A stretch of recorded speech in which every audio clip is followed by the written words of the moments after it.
একটা স্বপ্ন, একটা আশা। সেই আশায় বুক বেঁধে বাংলাদেশ এখন পারমাণবিক শক্তি ব্যবহারের চূড়ান্ত ধাপে পা দিয়েছে। রূপপুর পারমাণবিক বিদ্যুৎ কেন্দ্রের চুল্লিতে পারমাণবিক জ্বালানি বা ইউরেনিয়াম ব্যবহার শুরু হয়েছে। এর মধ্য দিয়ে পারমাণবিক শক্তি ব্যবহারকারী দেশের তালিকায় বিশ্বের ৩৩তম দেশ হচ্ছে বাংলাদেশ।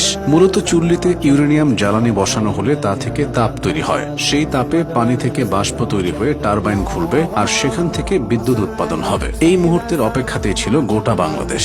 অর্থের হিসেবে দেশের সর্ববৃহৎ প্রকল্প রূপপুর পারমাণবিক বিদ্যুৎ কেন্দ্র।